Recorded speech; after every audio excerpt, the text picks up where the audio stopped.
This is the second day of confirmation hearings for Trump's nominees and a hearing for Trump's second choice for Attorney General after his first nominee, Matt Gaetz, dropped out.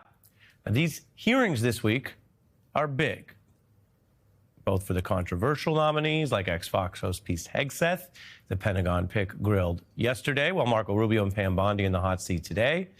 So Democrats pressed Trump's second choice for Attorney General on her past election attacks. I need to know that you would tell the president no. Can you say no to the president of the United States? President-elect Trump issues a directive or order to you or to the FBI director that is outside the boundaries of ethics or law. I will never speak on a hypothetical. Will you now retract your previous statements that Trump won Pennsylvania in the 2020 election? Why do you have difficulty promising to preserve evidence at the Department of Justice? I will follow the law. It shouldn't be a difficult question.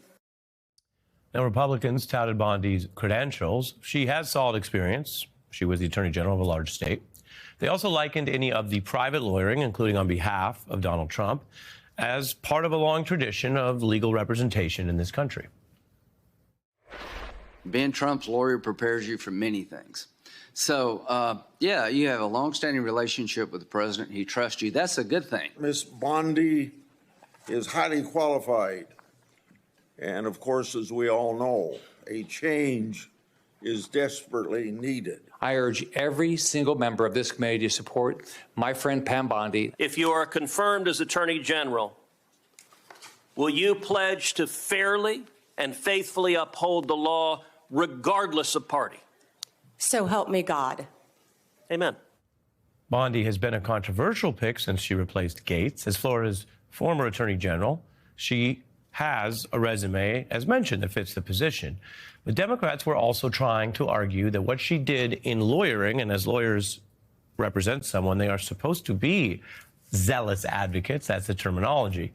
But the argument was that she went somehow beyond that, including defending Trump at his first impeachment and going so far as to traffic in debunked and false election claims.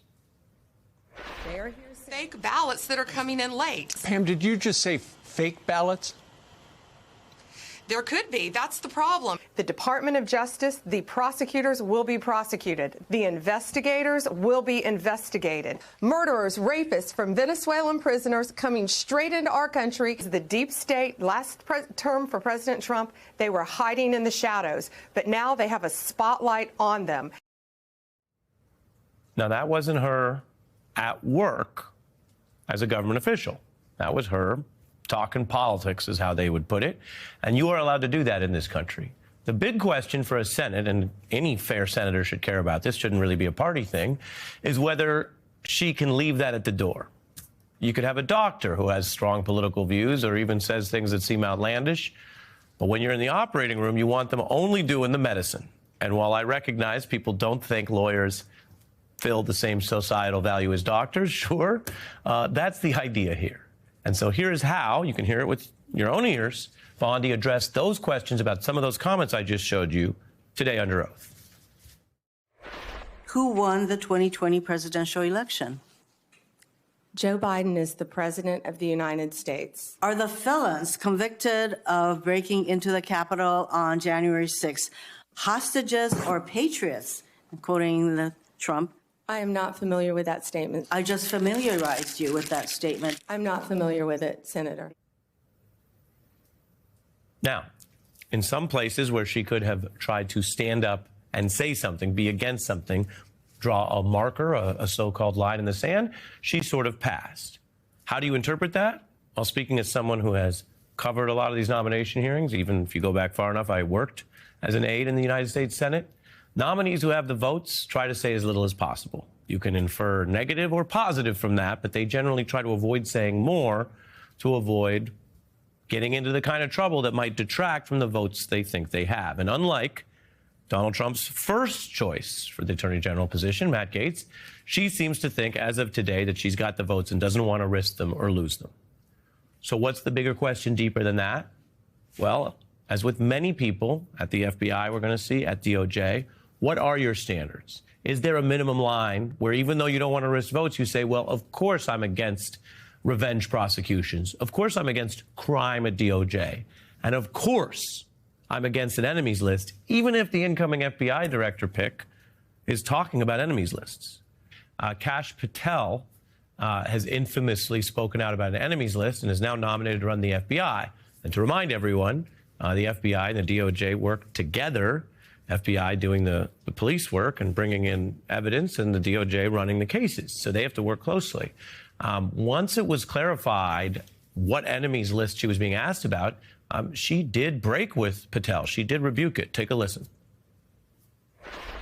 Would you have hired someone into the Florida Attorney General's office who you knew had an enemies list? Senator, to cut to the chase, you're clearly talking about Kash Patel. I believe that Kash is the right person at this time for this job. And I'm questioning you right now about whether you will enforce an enemies list that he announced publicly on television. Oh, Senator, I'm sorry. There will never be an enemies list within the Department of Justice. Barbara? Well, Kash Patel wrote a book called Government Gangsters, in which he lists by name a number of people that he says are part of the deep state and calls his enemies list about people that he will go after. Now, he's not had his own hearings yet. I think that those would be appropriate questions to ask him. But Pam Bondi here is sort of choosing to deflect this question. She says Kash Patel is highly qualified. She supports him, and yet there will be no enemies list at the Department of Justice. Those two things do not add up. And so I suppose that is perhaps a more appropriate question for Kash Patel. But you're right that she dodged, deflected, and danced around a lot of these questions without directly addressing the concern. Right, and I showed, and she did dodge on something, certainly on the election stuff. But on the enemies list, if the FBI says here's the enemy and they want the DOJ to indict or further harass, target those people because they're on Patel's list, she seems to be saying under oath no to that. I agree with that. I think that was probably the most direct she was today, because so often when a question like that came up, if Donald Trump directed you to do X or Y or Z, would you say no to him? She would often say, I'm not going to engage in hypotheticals. We heard an awful lot of that didn't give me a lot of assurance. But here, I think she did. I think that these will be good questions for Kash Patel, but I did take some comfort in the fact that she said that she would not have an enemies list, yet she does endorse Kash Patel. Right. As for the dodging that you mentioned on something that used to be very simple, referring to past elections, and again, this is part of her job because the DOJ, along with other authorities, deals with enforcing the law, which sometimes involves tracking the lawful winners of elections, the results thereof, protecting the polls, et cetera. She said she's aware that Biden is president. I hope so. But wouldn't say that Trump lost to Biden in 2020, which is why he's president. Take a look. Do you have any doubts that Joe Biden had the majority of votes, electoral votes, necessary to be elected president in 2020? I accept, of course, that Joe Biden is president of the United States. I was on the ground in Pennsylvania, and I saw many things there. We should all want our elections to be free and fair. And I think the length of your answer is an indication that you weren't prepared to answer yes. Well, what do you see there? And is it a problem that this has become a kind of a question some people have a hard time answering factually? I think it's a tremendous problem. She clearly is willing to admit that Joe Biden is the president. He's in the White House. He's acting as president. But she will not go so far as to say that he won the 2020 election fair and square. You know, you could almost imagine that she's thinking to herself, Donald Trump is out there watching. I have to keep him happy. I have to say he won the election. I can't concede.